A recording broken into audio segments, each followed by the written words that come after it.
Bismillahirrahmanirrahim. Assalamualaikum warahmatullahi wabarakatuh.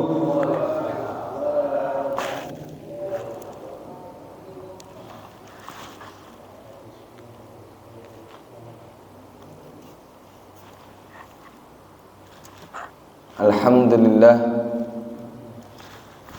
Alhamdulillahilladzi amarona biittihadi wal i'tisami bihablillahil matin. Asyhadu an la ilaha illallah wahdahu la syarikalah, lahul mulku wa lahul hamdu yuhyi wa yumiitu wa huwa ala kulli syai'in qadir. Wa asyhadu anna sayyidana wa nabiyyana Muhammad sallallahu alaihi wasallam abduhu wa rasuluh as-sadiqul wa'dil amin. Amma ba'du. Qala Allah ta'ala fi kitabihil karim, a'udzu billahi minasy syaithanir rajim. Bismillahirrahmanirrahim. Qul huwallahu ahad, Allahus samad, lam yalid wa lam yulad walam yakul lahu kufuwan ahad. Apa kabar bapak-bapak? Bu? Alhamdulillah. Menang lomba kemarin, Bu? Oh, tidak ikut.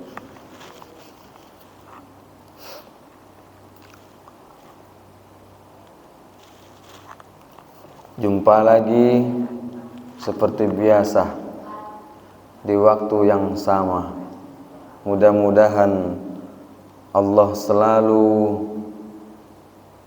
melimpahkan rahmat dan ampunannya kepada kita yang hadir, kepada kita yang mendengar dari kejauhan, baik yang masih hidup maupun yang telah meninggalkan dunia ini. Amin ya rabbal alamin.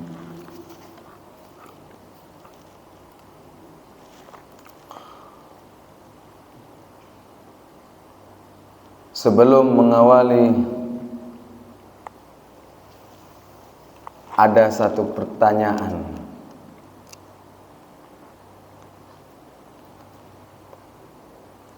Lebih baik sholat itu diniatkan karena ada tujuan, atau sholat itu tempat kita berdoa? Ya Bu, ada sebuah pertanyaan. Lebih baik sholat itu niatnya karena ada tujuan, atau sholat itu tujuannya untuk berdoa?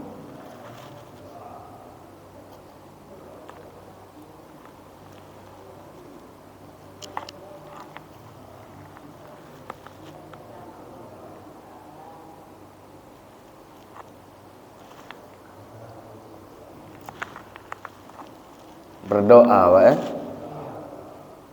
tidak meleset lagi.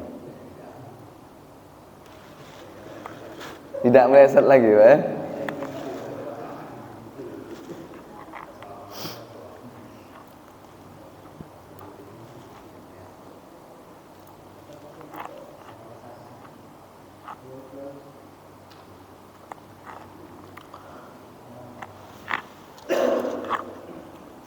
Ada baiknya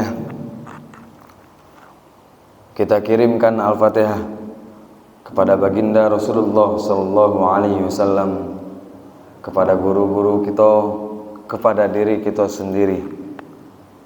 Kita hadiahkan Al-Fatihah. Mudah-mudahan keberkahan yang dulu Allah tuangkan kepada hatinya Rasulullah, Allah tuangkan juga kepada kita. Al-Fatihah. Syai'inallahumul Al-Fatihah. A'udzubillahi minasyaitonirrajim. Bismillahirrahmanirrahim. Alhamdulillahirabbil alamin. Iyyaka na'budu wa iyyaka nasta'in. siratal ladzina an'amta 'alaihim ghairil maghdubi 'alaihim waladdallin. Amin. Subhanaka la ilma lana illa ma 'allamtana innaka antal alimul hakim.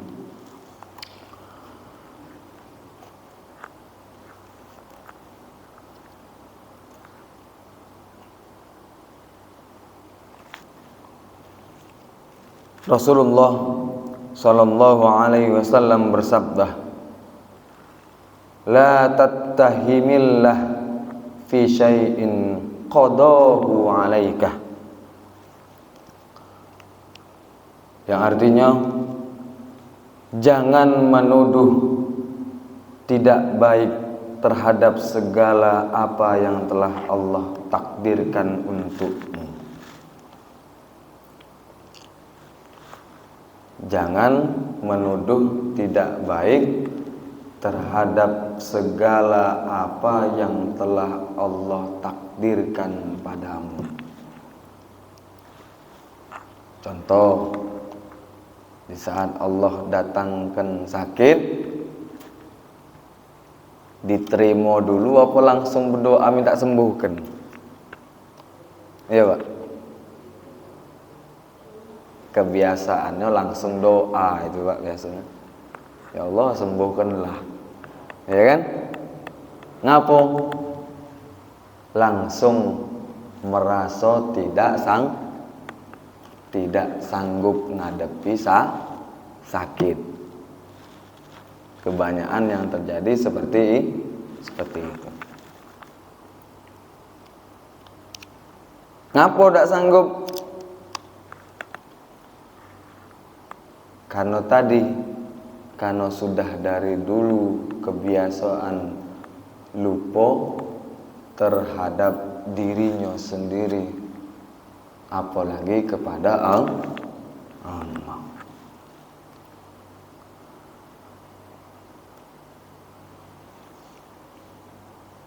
Rasulullah sallallahu alaihi wasallam bersabda lagi, jika Allah kasih pada seorang hamba, maka diuji dengan bala. Maka jika sabar dipilihnya, dan jika telah rela maka diistimewakannya.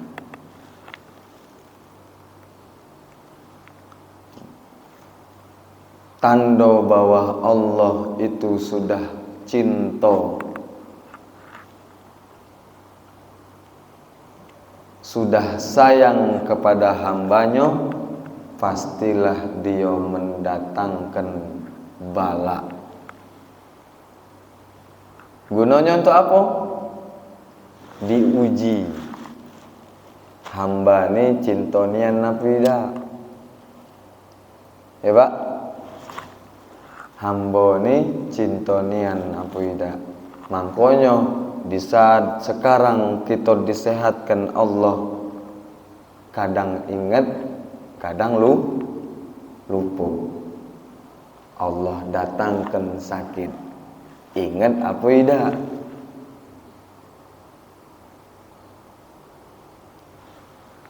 Ternyata memang sifat manusia, di saat dia sedang susahlah baru ingat kepada Allah. Saat senang lupa Pak?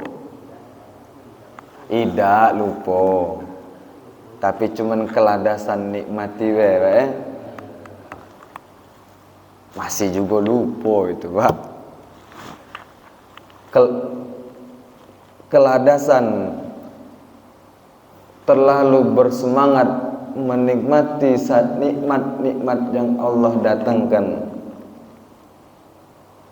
inilah yang bakal menjadi bulir-bulir debu-debu yang mengotori hati, sehingga hati lupa akan ingat kepada Allah.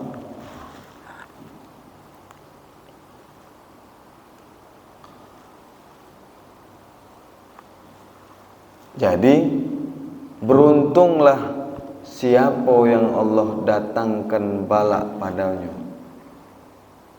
Tapi inilah karena kita terlatih lupa. Jadi di saat bala datang langsung macam-macam keadaan. Bala datang bukan disambut, tapi langsung ditolak. Maksud tak? Paham tak?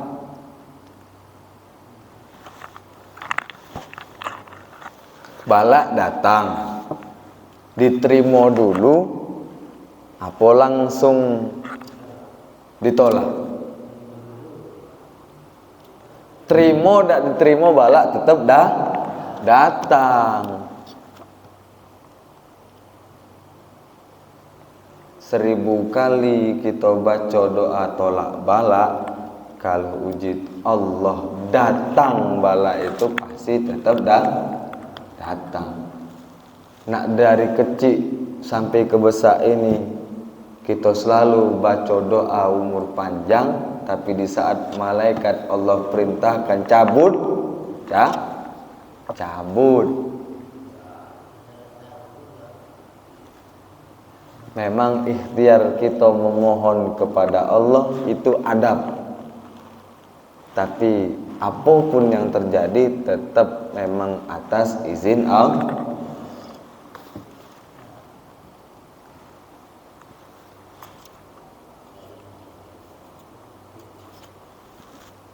Kalau kita yang sering hadir di majelis-majelis taklim, insya Allah di saat bala datang tidak mudah keluh kesah. Tapi cak mana keadaan saudara kita yang jauh dari masjid, di saat bala datang tiada lain, kadang-kadang fatal sampai gantung diri karena sudah bingung nak kemana lagi minta tolong. Nah, jadi belajarlah dari sekarang, apapun yang Allah hadapkan ke hadapan kita, baik nikmat lemah maupun nikmat susah, harus dulu kan diterima.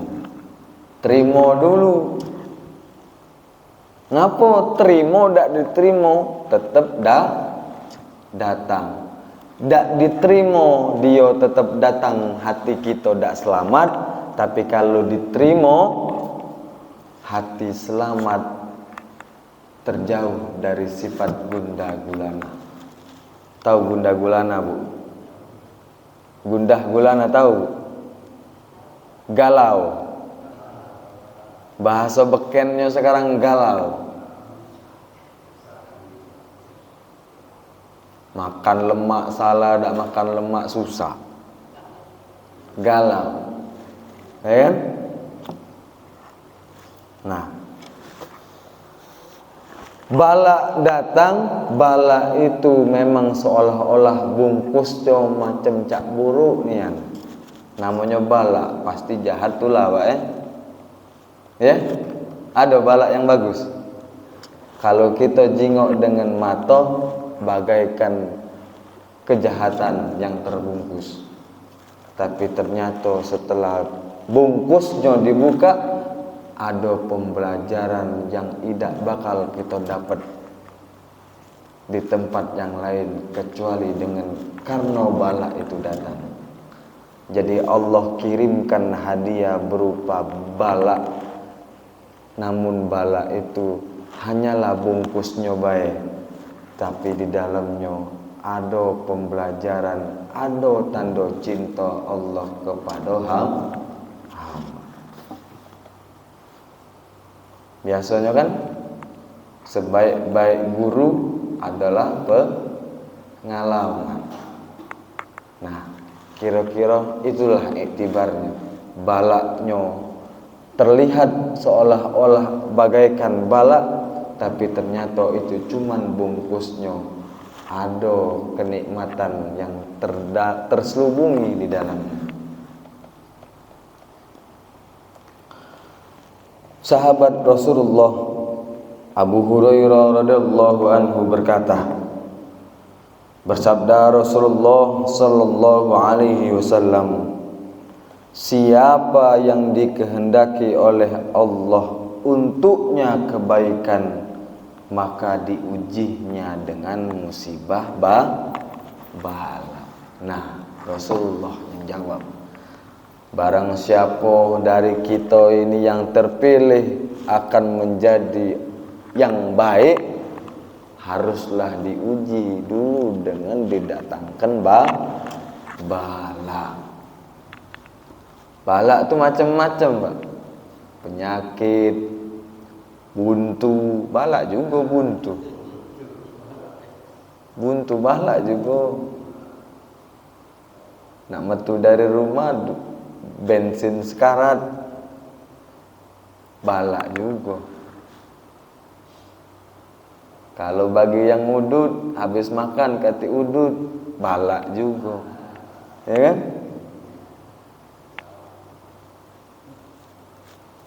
Nah, jadi siapapun yang akan dipilih Allah menjadi lebih baik, pasti akan Allah uji dulu dengan didatangkan bala. Penyakit, kalau dia milih sabar, insya Allah Allah angkat derajatnya, Allah angkat penyakitnya, Allah angkat dosanya, Allah tinggalkan nikmat cintanya.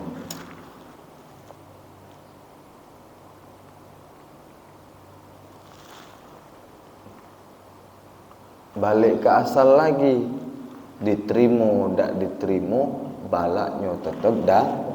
Lebih baik kita terima, hati kita menjadi selamat.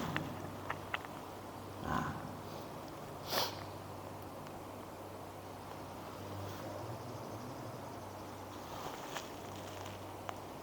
Berkata lagi Rasulullah sallallahu alaihi wasallam, tiada sesuatu yang mengenai seorang mukmin berupa penderitaan atau kelelahan atau risau hati atau risau pikiran, melainkan kesemuanya itu akan menjadi penebus dosanya.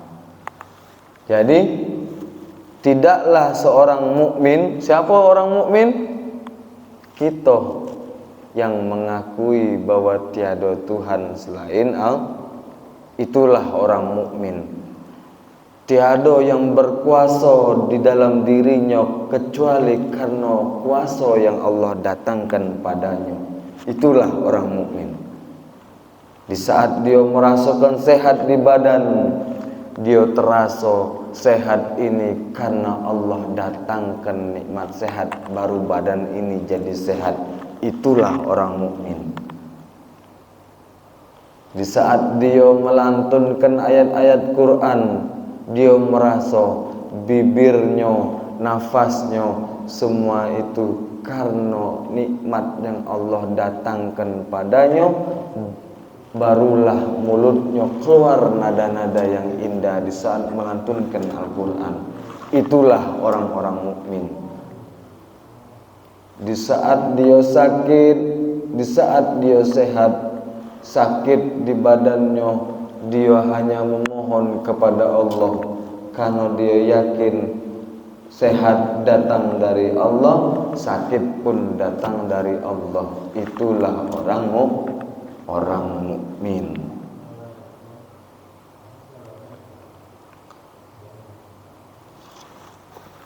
Mukmin yang merasa kelelahan, baik risau hati maupun risau pikiran, semuanya itu Allah datangkan pada wong mukmin itu tiada lain karena Allah pengen menghapuskan dosa yang ada pada di dirinya. Nah,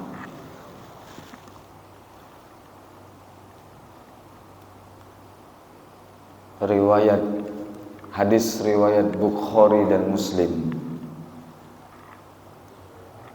Jadi apapun kesusahan, apapun kesukaran yang selama ini dak mudah kita terima. Itu sesungguhnya di saat itu Allah sedang ingin melebur dosa yang ada di dalam hati, yang ada pada diri kita. Secara tidak sadar maupun sadar. Saat suka maupun tidak suka, itu pada dasarnya Allah sedang ingin melebur dosa-dosa yang selama ini kita perbuat. Jadi Pak, cak mana ceritanya? Sekarang sudah terasa banyak macam galau kezaliman yang ada di dunia ini. Tak tanggung-tanggung. Kemarin kita dihadapkan Allah dengan virus corona. Sekarang corona lewat, Allah hadapkan lagi. Hadapkan dengan apa? Kesusah payahan ekonomi. Kalau kemarin macam cak musuh dalam selimut, Pak. Kalau sekarang tidak, nyato nih yang depan mata. Ya kan? Nah, sudah tanda-tanda bencana alam sudah hadir di mana-mana. Segala macam hiruk pikuk dunia sudah Allah tampilkan. Itu yang sisi jeleknya, sekarang sisi baiknya.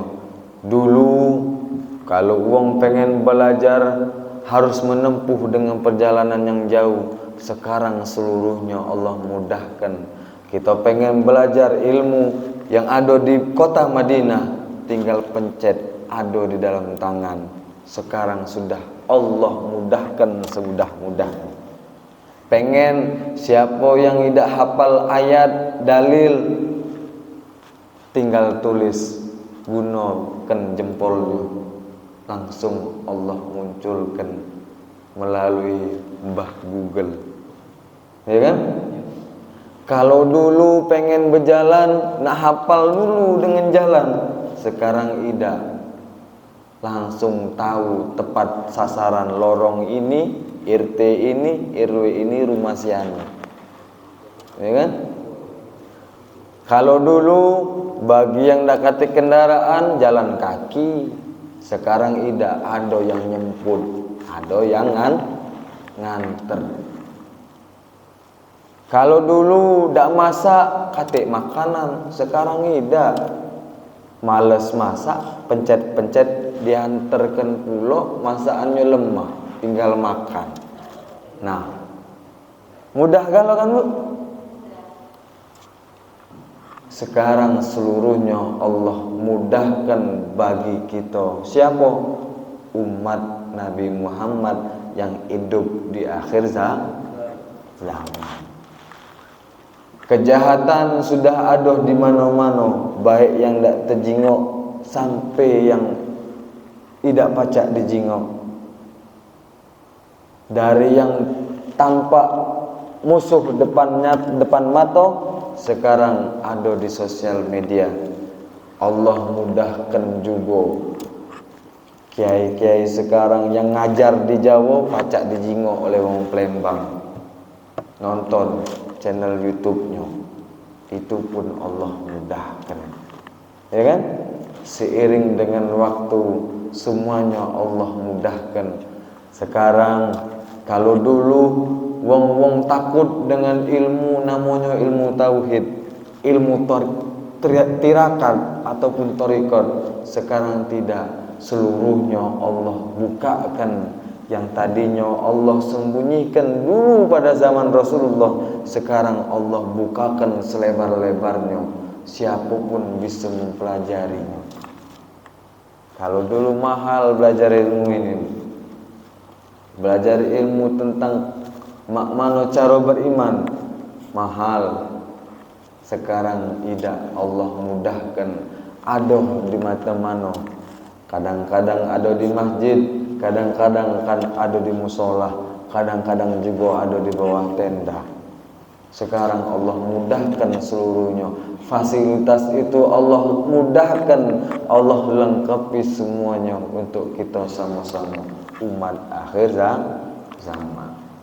Tinggal sekarang kita memohon kepada Allah, ya Allah, mantapkanlah hati ini. Ya Allah, jadikanlah hati ini kuat karena iman kepada Allah. Nah, katik lain, penghujung dunia ini tiada lain. Kalau kita menghadapi dunia ini dengan harta, kalah, menanglah dunia daripada harta. Kalau kita menghadapi dunia yang sekarang ini dengan sifat ecak-ecak gagah kita, kalah juga pasti menang dunia. Jadi apa yang bisa memenangkan kita di saat menghadap ngeladeni dunia ini? Tiada lain hati yang nerimo akan penampilan-penampilan Allah. Allah tampakkan yang jahat, hati yang selalu belajar untuk ingat di saat memandang yang jahat langsung ingat kepada Allah. Itulah hatinya orang-orang yang beriman. Jadi ngadepi dunia ini tiada lain yang cuma nyaman senjata untuk ngadepin dunia ini cuma iman kepada Allah. Jadi mantapkan iman. Sudah dapat, yakin, gigit dengan gigi geraham, tidak usah lagi lepaskan. Pertahankan. Apapun ceritanya, pertahankan.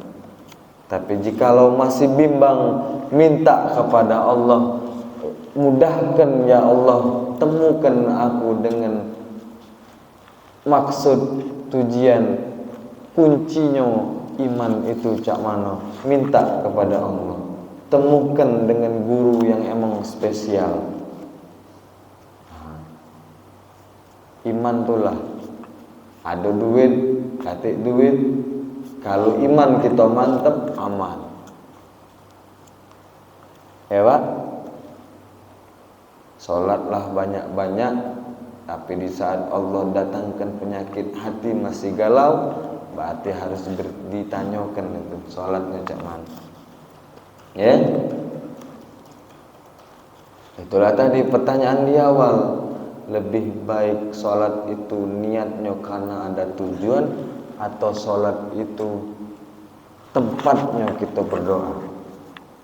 Yang mana yang lebih baik? Berdoa. Itulah yang terbaiknya. Karena di saat kita sholat niatnya karena ada tujuan, awas.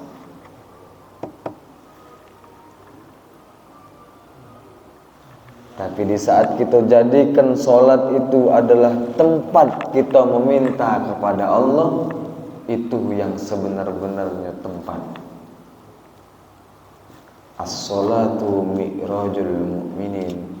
Kalau Nabi itu Isra Mi'rajnya langsung, badannya, sendalnya naik langsung ngadep kepada Allah. Nah, mukmin umatnya Nabi Muhammad bisa juga mi'raj. Mi'rajnya dengan apa? Mi'rajnya dengan sholat. Di saat sholat itulah kita sangat harus menyandarkan, bersandar kepada Allah. Katik lain tempat untuk minta tolong kecuali hanya kepada Allah. Jadi jangan kebalik. Sholat itu adalah tempat kita memohon kepada Allah. Bukan sholatnya karena ada tujuan. Tujuannya apa? Biasanya yang galak dipakai oleh wong di saat pengen sholat cuman sikok tujuannya, cita-cita pengen dimasukkan ke dalam surga. Itu kan Pak? Nah sekarang diganti 1445. Kalau dulu kita sholat karena pengen dimasukkan ke dalam surga, sekarang agak diubah karena yang kemarin kurang tepat. Yang tepat apa? Sholat itu karena untuk menghambakan diri kepada Allah. Jadi bukan karena maksud ada tujuan, tapi memang sebenar-benarnya solat itu adalah tempat aku memohon kepada Allah, waktunya aku untuk bermohon kepada Allah. Ya Pak, itu beda. Kalau solat karena ada tujuan sama solat adalah tempatnya doa, itu dua kasus yang berbeda. Mudah-mudahan waktu yang singkat ini jadi bekal kita untuk menjalankan masa-masa yang akan datang. Apapun yang Allah datangkan kepada kita, baik bala maupun ujian, Allah mudahkan hati kita untuk menghadapinya. Nah, 6:05.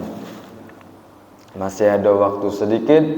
Kalau ada yang pengen bertanya silakan. Ya.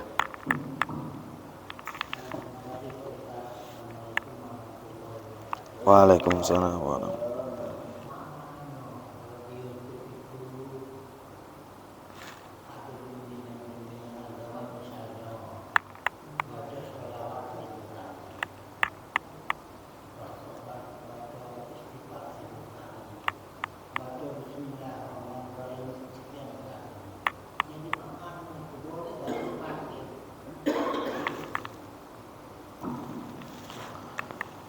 Di saat kita hadir di majelis, ternyata ulama yang ngisi pada saat itu berpesan kepada kita, amalkan istighfar 1000 kali, amalkan sholawat 1000 kali.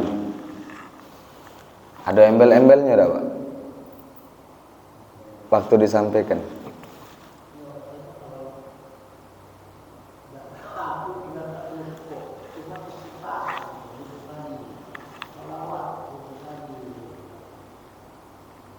Ya, kalau biasanya di saat ada ulama bilang sholawatlah 1000 kali, apapun yang diniatkan pasti terkabulkan, kita jangan terpaku bahwa sholawat itu yang membuat doa kita terkabul.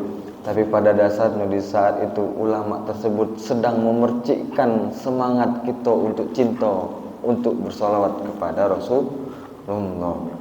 Diembel-embeli, apapun yang diniatkan pasti terkabulkan. Itu gunanya untuk apa? Spirit kita menanamkan cinta kepada baginda Rasulullah sallallahu alaihi wasallam. Istighfar 1000 kali. Dengan istighfar itu segala langkah apapun dimudahkan oleh Allah. Kata-kata itu adalah spirit buat kita. Biar ngapo? Manusia, apalagi wong Palembang,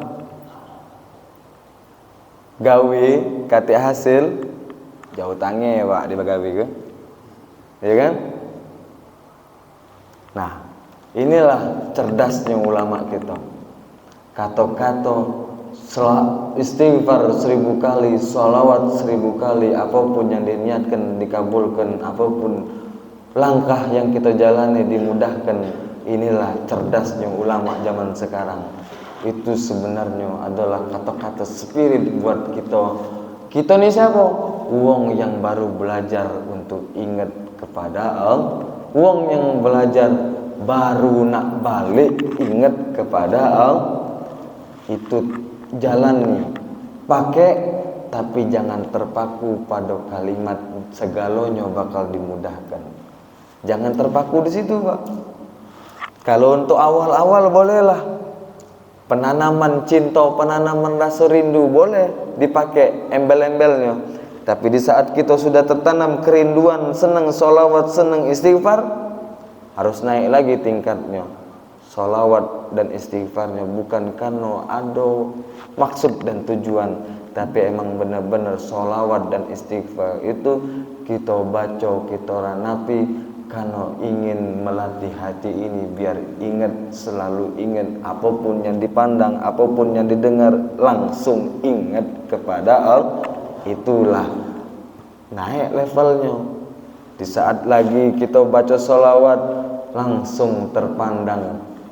Inilah wujud asli rahmatan lil alamin. Rasulullah kan stempelnya rahmatan lil, tanda tangan Rasulullah itu rahmatan lil rahmat bagi seluruh alam.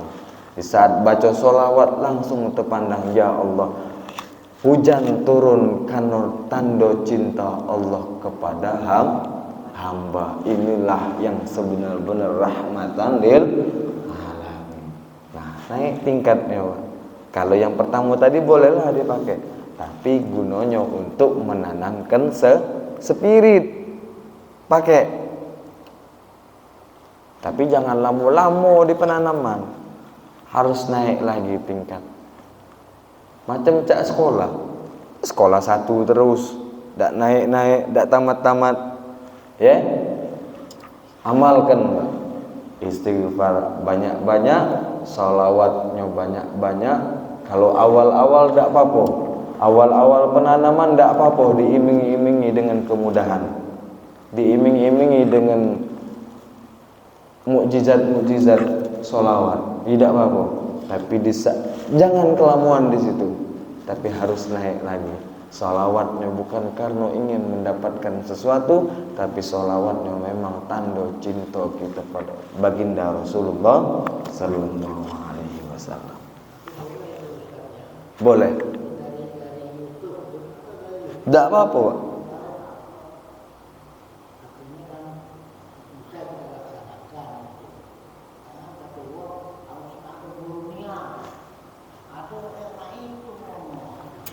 Habib Umar bin Hafiz, Habib Umar Al-Hafiz itu pernah menuaikan suatu pernyataan.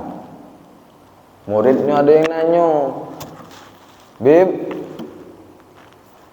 ana nih tinggalnya jauh dari tempat Habib ngajar, jadi tidak pacak untuk hadir langsung. Kira-kira kalau ana nonton dari YouTube boleh apa tidak? Terus cak mana keberkahan yang didapat? Habib Umar bin Hafiz, Habib Umar Al-Hafiz Hadramaut menjawab, belajar melalui YouTube tidak apa-apa, tapi di saat kita muncul keraguan, tanyakan pada yang ahlinya, biar kita tidak salah kaprah. Apa? Karena belajar online itu kadang-kadang muncul keraguan, Bang. Nak nanya udah baca, ya kan? Tanya, datang pada yang ahlinya. Di saat kita dapat pemahaman yang mudah, kita serap sejalan dengan apa yang kita amati selama ini, pakai. Tapi ingat juga, jangan basing-basing. Maksudnya kita harus tahu juga, ya, harus bijaksana, harus cerdik. Cendekiawan tuh harus cerdik, Bu. Ya, tidak apa-apa, Pak. Selagi tidak melanggar atau keluar dari arena syariat dan sunnah Rasulullah, jalankan. Tapi di saat muncul keraguan, tanyakan dengan yang ahlinya. Ya. Nah, jadilah dulu kita tutup majelis ini dengan sama-sama minta kepada Allah. A'udzubillahi minasyaitonirrajim. Bismillahirrahmanirrahim. Alhamdulillahirabbil alamin arrahmanir rahim maliki yaumiddin. Iyyaka na'budu wa iyyaka nasta'in. Ihdinas siratal mustaqim. Ihdinas siratal mustaqim. Ihdinas siratal mustaqim. Siratal ladzina an'amta 'alaihim ghairil maghdubi 'alaihim waladdallin. Amin. Allahumma ya Fattahu ya Alim, ya Fattahu ya Alim, ya Fattahu ya Alim, ya Fattahu ya Alim, 'allimna min hikmatika wa ja'alna min ibadikas sholihin. Allahumma adina hidayatal muhtadin, Allahumma adina hidayatal muttaqin, Allahumma adina hidayatas sabirin, Allahumma adina hidayatal mustaghfirin wa ta'imin bi rahmatika ya arhamar rahimin. Ilahi ya karim faghfir dzunubana bijahil Mustafa farrij alaina ilahi ya karim faghfir dzunubana bijahil Mustafa farrij alaina ala ahadin wala sababin walakin idza daqat wa kunta laha kamina ilahi ya karim faghfir dzunubana bijahil Mustafa farrij alaina wa salli ala rasulika kulla hinin Muhammadin nabi zakil amina ilahi ya karim faghfir dzunubana bijahil Mustafa farrij alaina sallallahu rabbuna ala nuril mubin Ahmad ya Mustafa ya sayyidal mursalin wa ala alihi wa sahbihi ajma'in sallallahu rabbuna ala nuril mubin Ahmad ya Mustafa ya sayyidal mursalin wa ala alihi wa sahbihi ajma'in dawahum fiha subhanakallahumma wa tahiyyatuhum fiha salam wa akhiru da'wana anil hamdulillahi rabbil alamin takabbalallahu minkum. Apabila ada kata-kata yang salah kami mohon maaf, kepada Allah kami mohon ampun. Wabillahi taufiq wal hidayah wa ridha wal inayah. Assalamualaikum warahmatullahi wabarakatuh.